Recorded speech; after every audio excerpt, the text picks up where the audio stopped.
Good afternoon. First, I really want to thank Christina for making it possible for me to come here.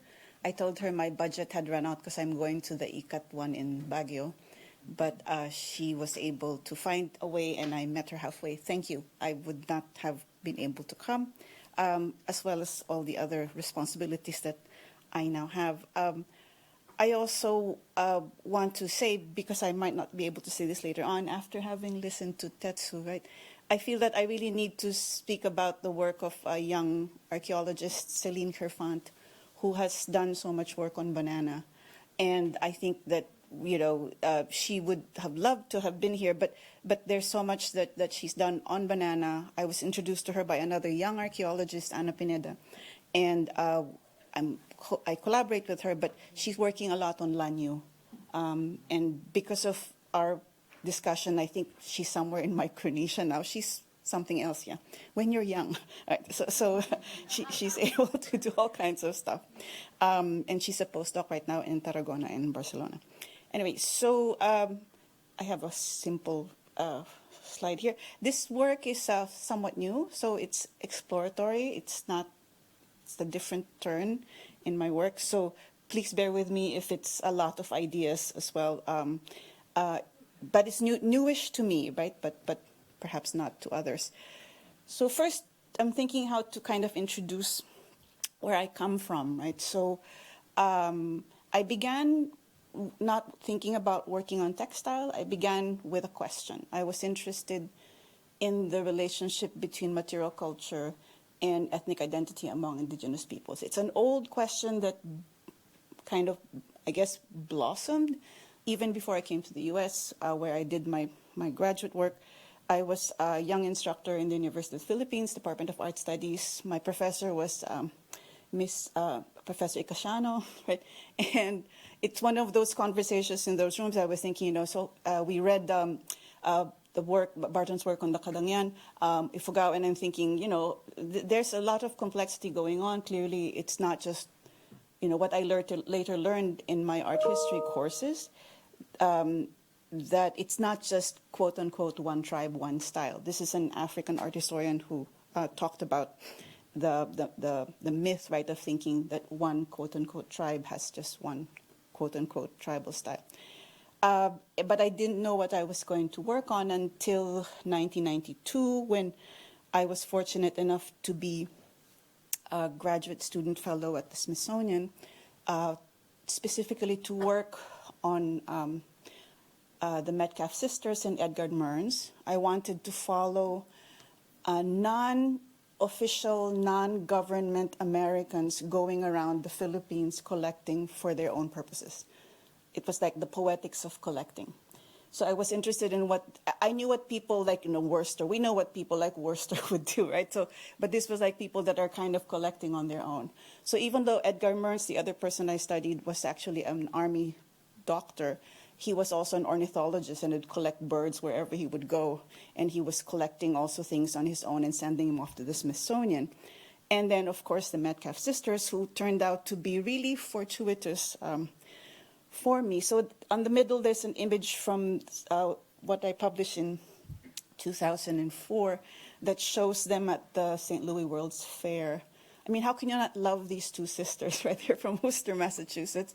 And this is a Kodak, it was an early Kodak camera at that time. Anyway, so the collections that I work with, they were always referred to as the Sisters Elizabeth and Sarah Metcalfe from Worcester, Massachusetts. But it was 1992 when I decided to think about the Bagobo. Through the help of Paul Taylor, who was there, as well as Pat Afable, conversations in those weird spaces in the Smithsonian Museum of Natural History, I said, okay, we'll do that because there is an established, well-provenanced collection from the early 20th century, which was important to me. It had to be very well provenanced and extensive enough. Later on, I discovered that there was a sister collection at the University of Pennsylvania Museum of Anthropology and Archaeology by the Metcalfe sisters as well, which led to periods of field work. As you all know, field work is very expensive, so it's very specific when I would go in the field. So 93 to 94, when I had gone back to the University of the Philippines to teach briefly, well, not as long as I would have liked, but in the end, had a baby, so had to kind of figure what out, how to kind of recombine the family at that point. And then 1997, when I got the Venner Gren, and then some video works. So there's like this, periods of being in the field, right? But except in different modalities. So field work first and then video work later on through Fowler Museum and Roy Hamilton's bringing me on that project. At any rate, the images you show here on the left, right, is like a close-up of one of the tags, right, from the Smithsonian's collection of the Metcalf sisters. On the bottom right is the same fabric, right, kind of unfolded, opened up. So it's essentially a tube skirt, but it's one of those that the seams have been removed, so it's a flat. The skirts are customarily unraveled because it's polished, and then they're sewn back up, right? So it's quite common in the museum. Sometimes you'll find them sewn, sometimes they're not sewn. So this is customarily a tube, but it's actually, clearly it must have been unraveled because it was meant for storage or for polishing. It's quite common for that to happen. And on the upper right, you can see the quality of the photo when you're using film as opposed to digital, right? So it's all yellowed, and I wasn't a very good photographer even back then, so I'm taking all these with existing light at UPenn. But if you can notice the sheen, right? This is one of the most spectacular pieces I've seen that have the most beautiful polish on them. So it's kind of like a story of of how this whole thinking started. And so all of this was to explore, right, identity and material culture. And so I've published subsequently on that. So I was in conversations with a few of you about that, wonderful book that Roy Hamilton edited, The Rainbow's Varied Hue. I tell people I'm chapter 2, right? So that one I do the Bagobo Blaan material with voice encouragement. And then the Philippine Studies article, which was 100 years after Louisiana Purchase Exposition, where we were looking at trying to put forward the argument that people on display actually should not be thought about as something to pity, but instead we should ask about their agency and what their perspectives were, which was a very kind of quiet voice in 2004, but thankfully now everybody kind of understood that that's an important question. And then questions I did about why do Bagobo say to me costume, right? And then talk to each other and say umpak, right? So and then over time, then they would use the word stop using costume with me and say umpak. So interesting shifts in speech, right, which I explored. And then the Weaver Stories, of course, which was this other project that Roy brought me on that also had video, which was a real gift to be able to get into video and learn new things about that, leading to other things. And then touching on the Lumad, so all kinds of stuff. All of these are really, I guess, thinking about identity formations, identity formulations, always trying my best to try to articulate what I felt the Bagobo had shared with me, right? So it's always, I'm not saying that I'm not speaking for Bagobo, but I always try to kind of base it on our conversations and what I feel is their understanding of their own identity. But this is a long time doing this, and then, it was, then after a while, political climates in the U.S. at that time, it was just all kinds of stuff. So I think just before COVID, I was here for another SOAS conference with Christina, the Mindanao one, right? Which we did result in that lovely publication on ethnobotanical knowledge with Fem Magpayo Bagaho. But I began to be interested just in the thingness of things, right? It was just kind of a mental shift to materiality, right? So just to kind of go deeper into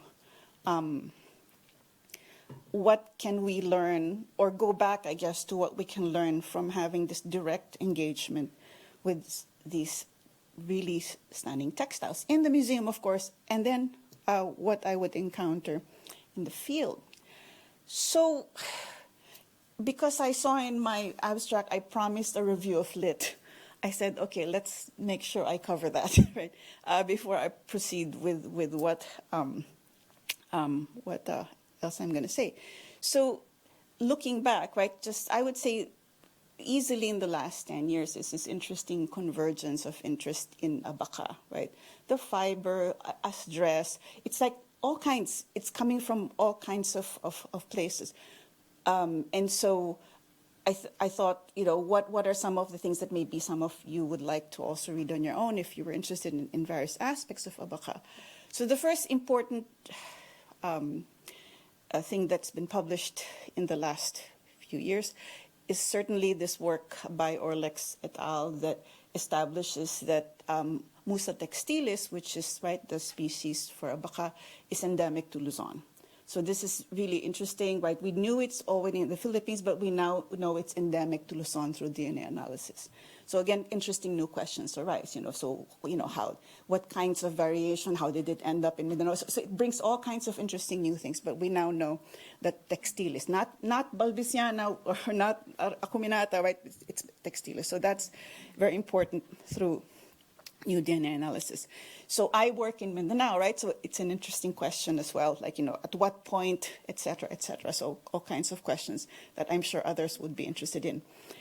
Some new works in history. So Pat Dacudao wrote work on abaca plantations, viewed from below. She's a student of Jim Warren, right? So something worth reading. It's all about, right, the history of abaca plantations, not just seen from the viewpoint of the foreign plantation owners, but also, right, local folks. So that's important. Alisa Paredes's work is really exciting. She wrote something called Banana Apocalypse. I love it. It's really plant-human interactions. She's an anthropologist, did a lot of ethnographic research in Mindanao, as well as other parts of Southeast Asia. How humans, and the threat of the mosaic virus, which is really what hurts the plant, right, and kills the plant. So I think that's exciting stuff. Not thinking about textiles, but thinking about abaca and how important it is to the people of the Philippines for a very, very long time. Then this is the one that was published in 2021 out of the SOAS in Southeast Asia research about ethnobatic. So there's all this work on ethnography that's come out, right? And then I have, under museology, I have an asterisk because these don't necessarily just focus on abaca, but they certainly impact any study of abaca.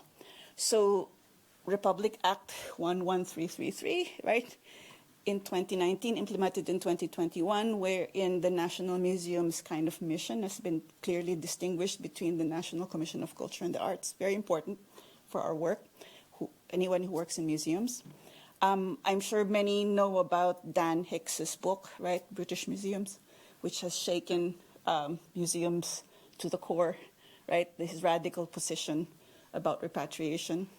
And then I have here the project that Marianne and Christina are doing, the mapping project, right? Because this is really also making a very big impact in the numbers of people it's reaching. And I think it's got elements of Dan Hicks' critique, right, in seeking to repatriate, decolonize, and kind of bring things back through the digital humanities. And I must bring in here Sandy Castro's book. Again, Sandy didn't just write on abaca, but she wrote, I think she showed us a roadmap on how to read the colonial archive in a way that makes the colonial archive, right, intelligible.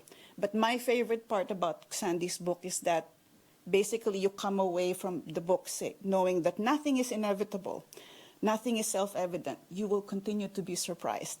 That's fabulous. I love that about Sandy's book. If you haven't read it, read it. And then the stuff that kind of surprised me would be all these things in industrial research, right? So once you go down this rabbit hole, you discover all kinds of new stuff coming up all the time. So this is just a very small sampling. And I did it chronologically, right? So abaca grading systems, right? Richter et al., De Souza de Almeida, looking at abaca as a renewable polymer. And then, of course, the Philippine Fiber Development Authority publishing an abaca sustainability manual, right?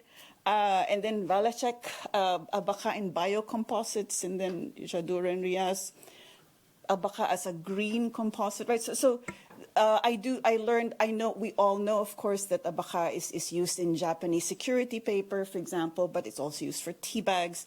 But I also learned that it's used as a substitute for fiberglass to make Mercedes-Benz car bodies, right? So because of this interest in, right, something sustainable and renewable. So all kinds of fun stuff like that.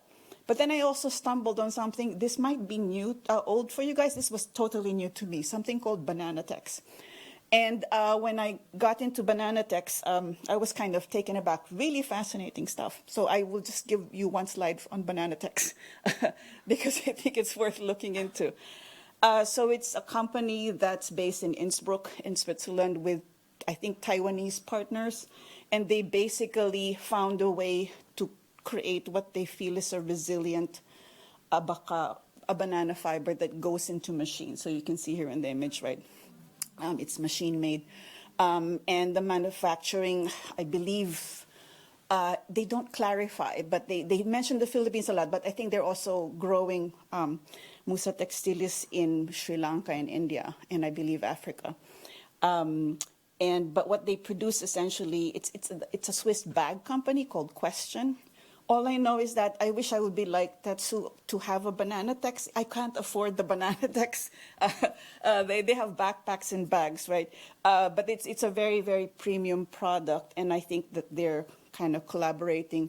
I think the image they have on their website is Dior and Balenciaga and Stella McCartney and all that. So they're certainly having some kind of high fashion partners on that. But it was fascinating that, basically that's what they were able to come up from an engineering perspective. I haven't looked into it some more, but maybe some of you will look into that. But I found it very, very interesting. So that was kind of like, my kind of sharing of some of the harvests of, looking and thinking about what has come out recently. So the title of my talk is Banana Love, right? So this next couple of slides, one will be on banana and one will be on love. Okay, so on the banana part, right? So we are talking about cloth made of abaca thread or other species. So textilis is abaca, balbisiana and acuminata are the bananas that Tetsu talked about that had seeds, right? Which is known to be kind of like the source of most of what the edible bananas and domesticated bananas we have today. So when we talk about banana cloth, it's from either one of, for my work, it's primarily textilis, right? But of course, others are included in terms of womb leuven, right? Womb leuven, only by using the loom.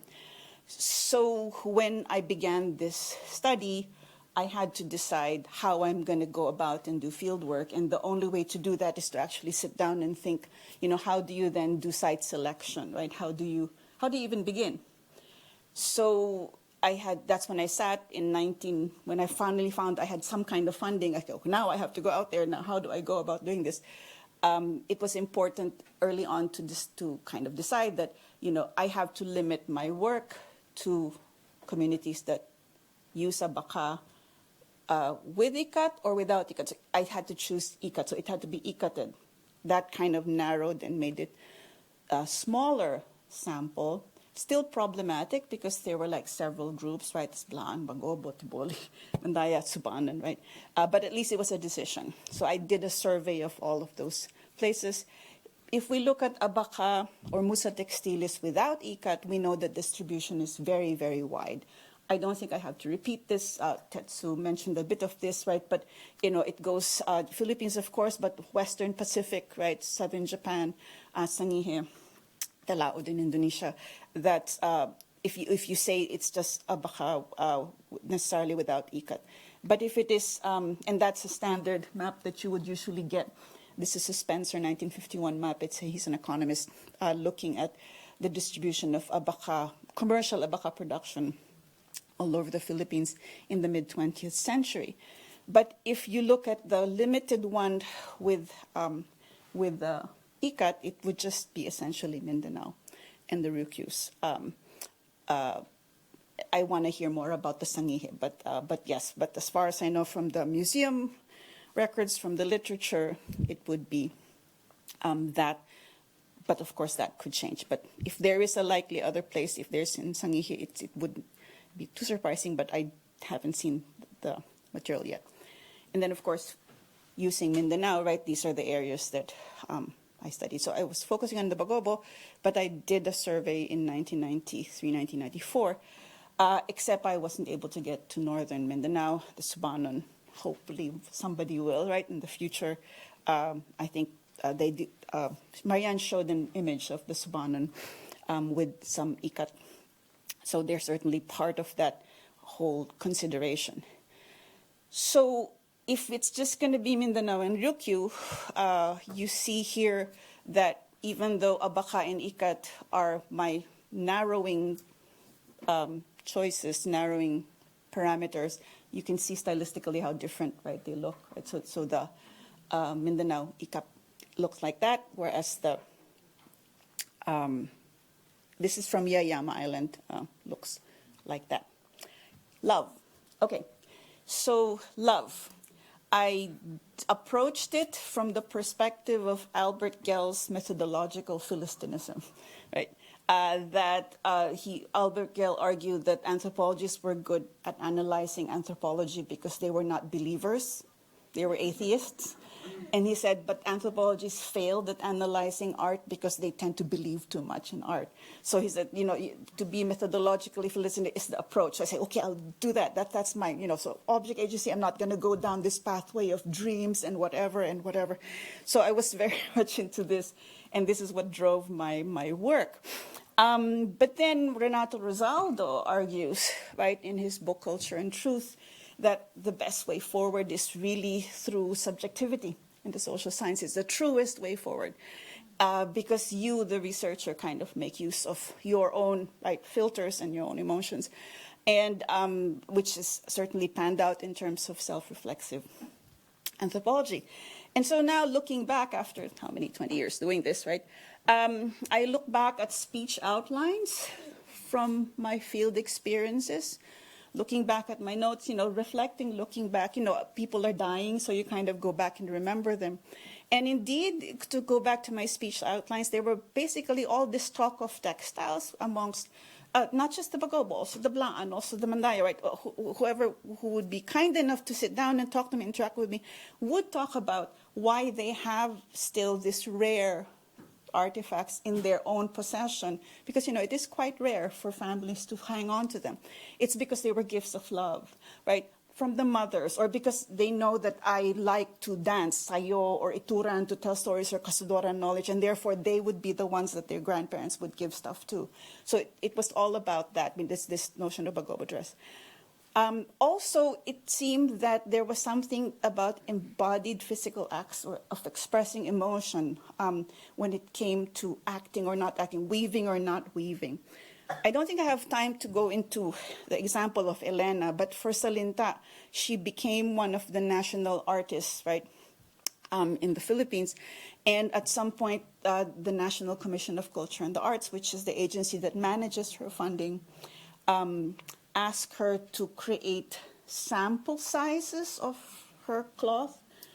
And she was so depressed and shocked by the request and didn't act on it. And when I compare it to the work of Langdulay, who was asked to do something like signing her work in ICAT, Langdulay's response was very different. So, so there's a lot about personality, right, and emotion. So Salinta just didn't refuse, but she just didn't do it. It was a inaction. But the embodied physical act I want to think about that kind of, I think, expresses this love. Oh, and this is just an image of the mother piece that Salinta had in her possession in 1994.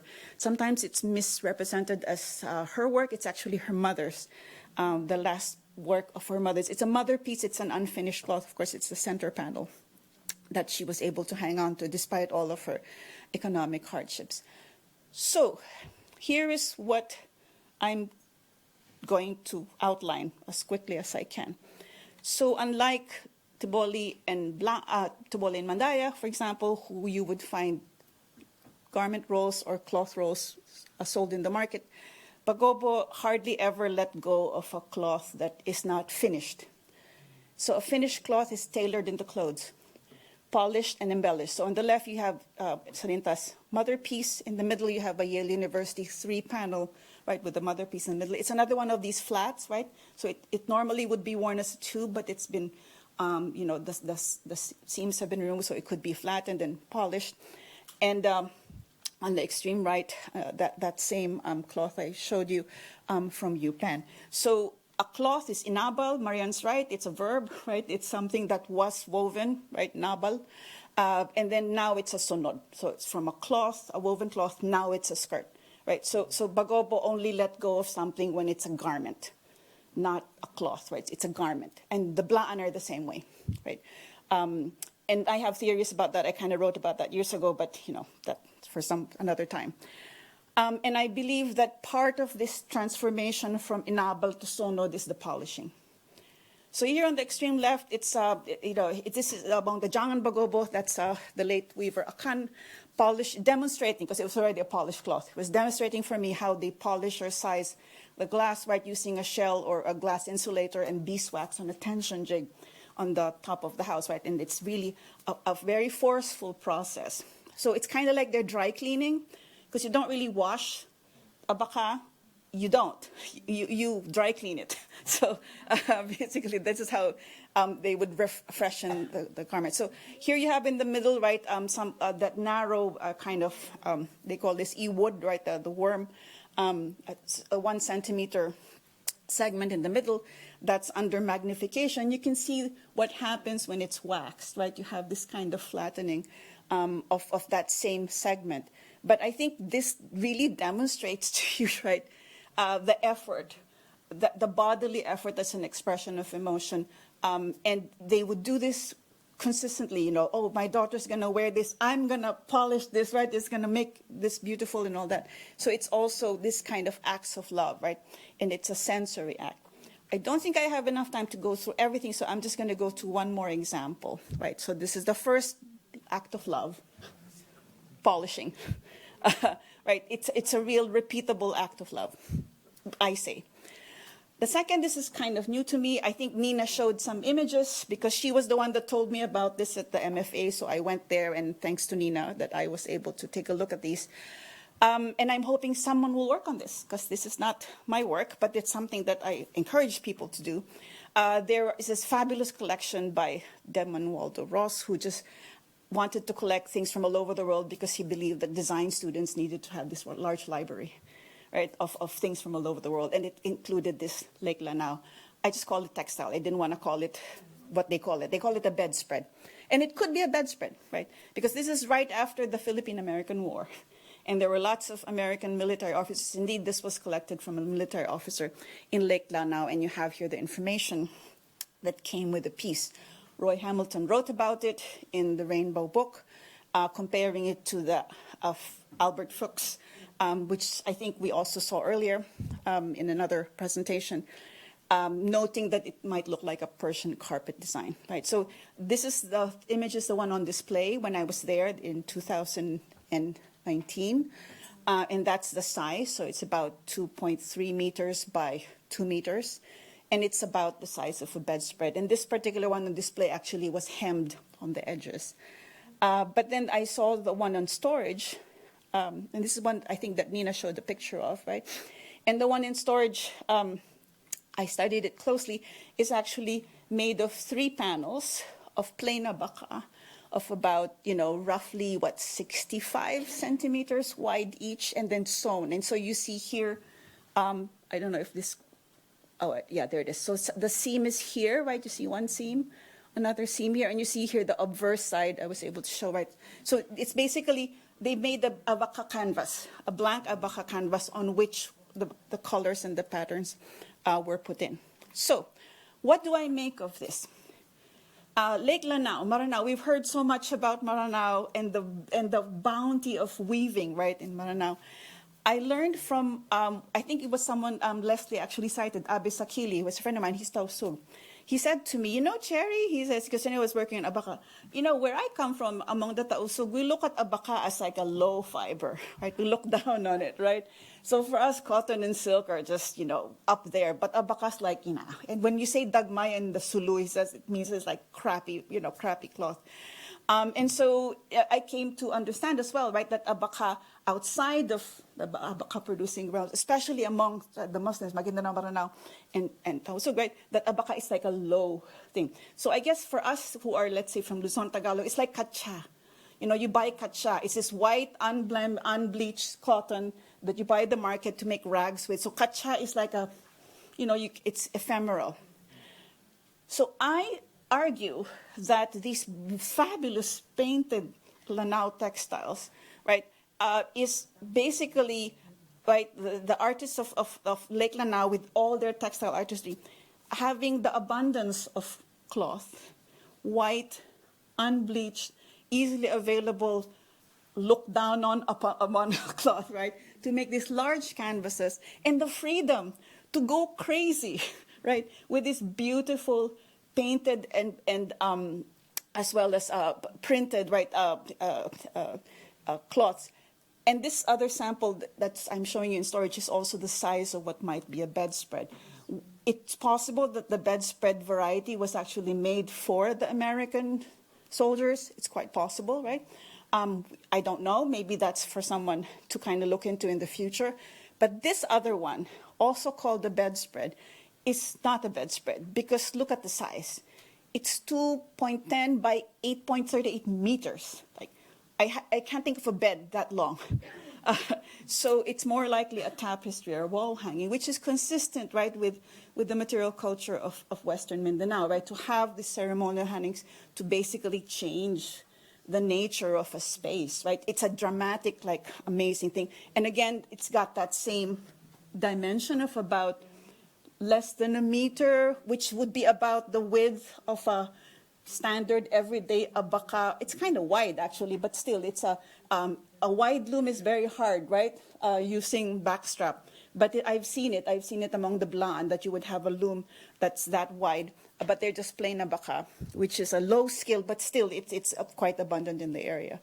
And so another view of this bedspread, and showing you that in this particular case, this is the obverse view, this is the selvage view on the left, and at the bottom, some kind of hand stitching. So I don't know how much time I have left to, no time. So I've gone over time. I just had like a few slides to talk about the Itobasho in the Boston Museum of Fine Arts, but we'll just kind of stop there. I think I might able to at least make 2 points about love, right? So waxing as a form of love, and scale and freedom as another form of love. So I will stop here. Thank you for your patience. I've gone over time.